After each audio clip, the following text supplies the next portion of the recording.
Morty's excited because we're on our way to shore. So my dad's gonna run us to go pick up some pipes that I forgot to get out of the truck. That way we can build the dinghy rack.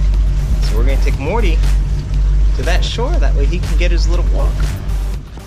So the final design is with 10-inch instead of 12-inch clearance over the deck. And then 5-foot pipes running fore and aft. Yeah, and we are aware that this is going to rust. It's galvanized and it's iron. It's not gonna last forever. It will definitely not outlast this boat, and it probably won't outlast this boat. But one of the best materials for standing rigging is actually galvanized wire. It's better than stainless steel if you maintain it properly. So we're gonna keep this painted, that way it doesn't rust, and any spots that chip, we'll keep them oiled until we can get them painted again. So it's a lot of maintenance, and it can last, but it's not gonna last forever. And we're well aware of that, and we know rust will be the death of this. As far as rust spewing onto the deck, to us, what stains on the deck aren't that big of an issue to us because we repaint the deck pretty frequently. We've already repainted the deck twice since we bought the boat. It's just, to us, it's another part of maintenance. When the deck gets really gnarly looking, sand it, paint it again. So if we have some rust streaks running, we'll just put a little paint over them and hide it and keep on going, keep sailing and keep exploring new places. Yeah, we know that, however, that this is going to be the strongest way of doing it. Yeah. And the most reversible. So if we take it off, it's only 16 small holes in the deck that I can just fill with putty and epoxy. I don't have to go through all these crazy things. If we did something that would be much prettier and much more resistant, like out of wood, and fiberglass. And fiberglass, no, it'd be prettier. It would be prettier, but it would be much less reversible. Yeah, so if we change dinghies or something, it's not as easy to switch the frame. And somebody else also recommended PVC pipe. Oh yeah. And PVC pipe is great, but it's not nearly as sturdy. And this is a heavy dinghy, and we're gonna, it may be filling up with water, which will make it even heavier. Now we are going to be flipping the dinghy on the deck for our long voyages, like across the Atlantic Ocean. It's going to be flipped, and it will still fit on this rack that we made. Yeah, and still clear the chimney. The reason it's not flipped right now is because it's really annoying to flip it. You guys remember all those videos where I was struggling to flip the little dinghy? This guy's even bigger.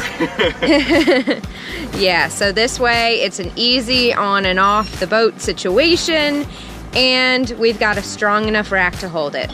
Yep. Hi. Cleaning the bottom, a little scrub brush. Going around, getting the slime off. No hard growth yet, so no barnacles. Good, but there is some slime starting. The anti-fouling paint is really clean. The artwork is a little more slimy, so I'm just giving it good attention, but it is still there.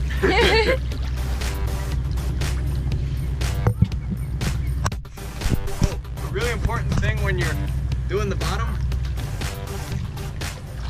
is some good dive flippers.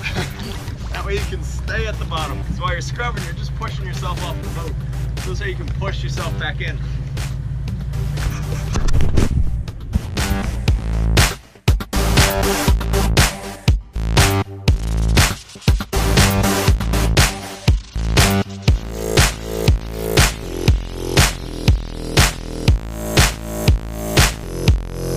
Test fitting the rack now, and then drop the dinghy on it. Well, you're going to attach the rack permanently, well, semi-permanently to the deck. Yeah, so this is galvanized steel and iron, as you guys have pointed out, is not so good on a boat because it rusts. We're gonna keep it painted with Rust-Oleum and oiled like crazy. And then we're attaching it to the deck with 3/16 stainless steel lag bolts. So those we don't have to worry about corrosion. We're gonna drop it down and see how it fits.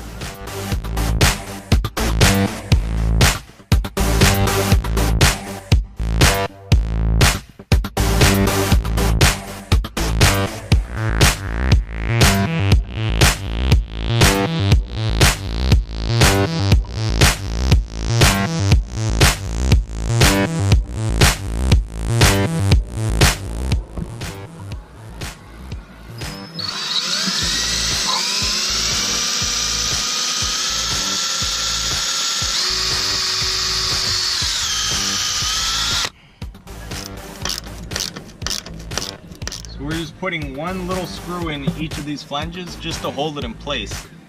Once we have all 4 like held, then we'll test fit the dinghy on it again. Make sure we're in the right spot. And if all's good, we'll lift it up again and then drill and bed each of these flanges back onto the deck. And that'll hold it in. So they are 3/16 stainless steel, 1.5 inch flag bolts. So they are quite hefty little buggers. And 16 of them should hold these flanges in place. We're going to talk about the importance of a shakedown cruise and explain why we're Still here. Yeah, still in Maryland.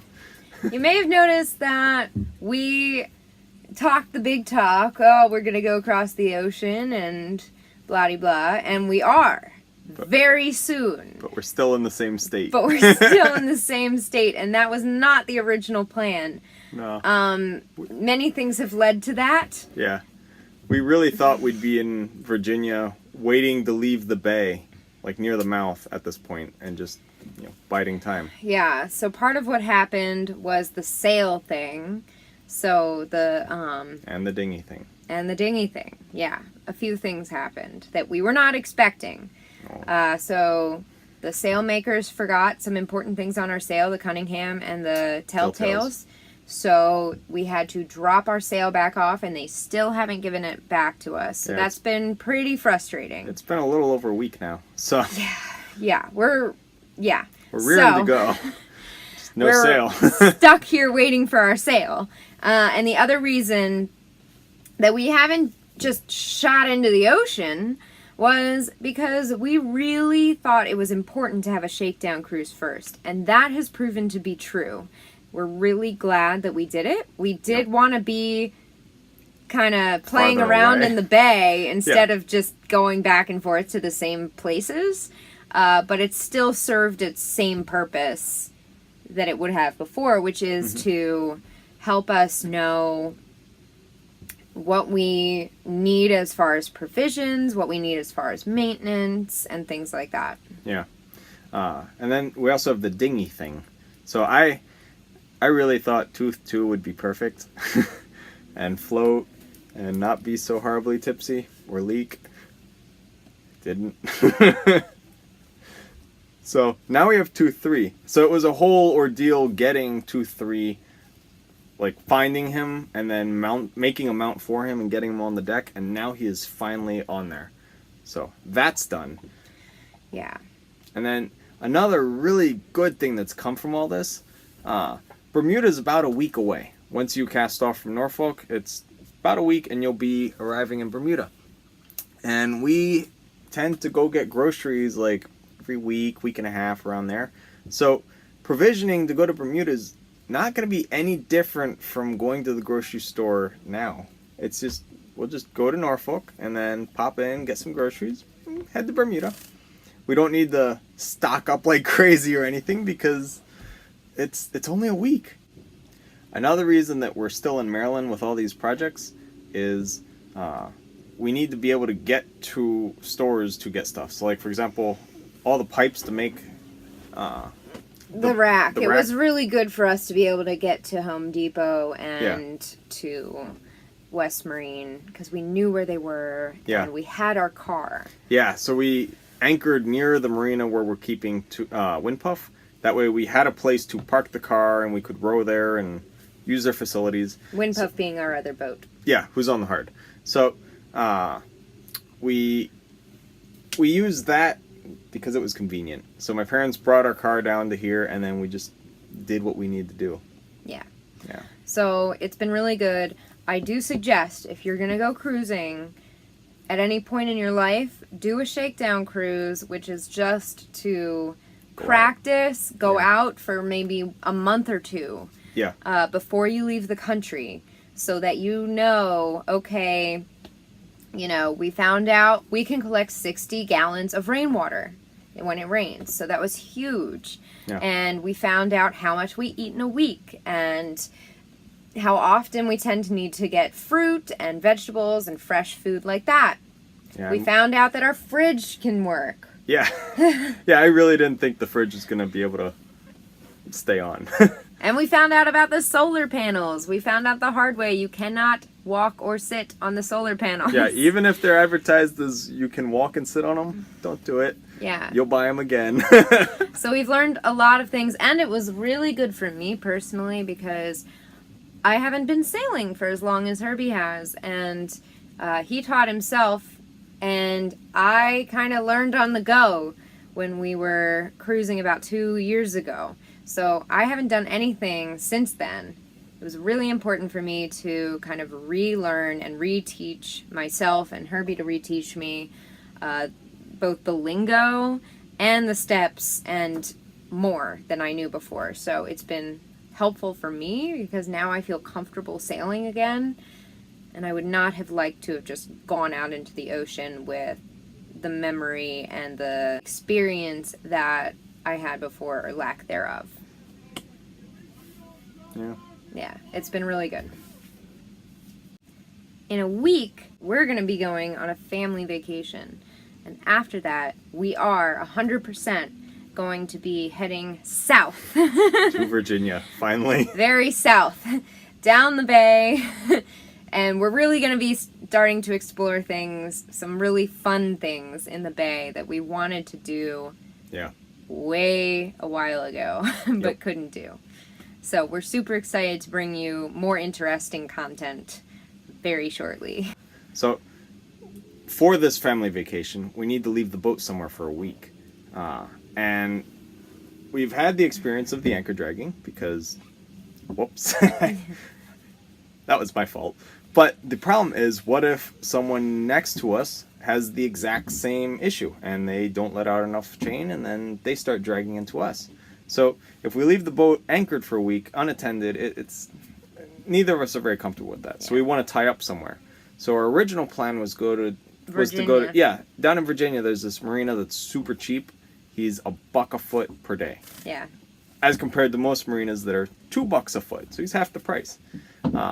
So then we found this other one that's in Maryland, very close to us, that is 28 cents a foot per day.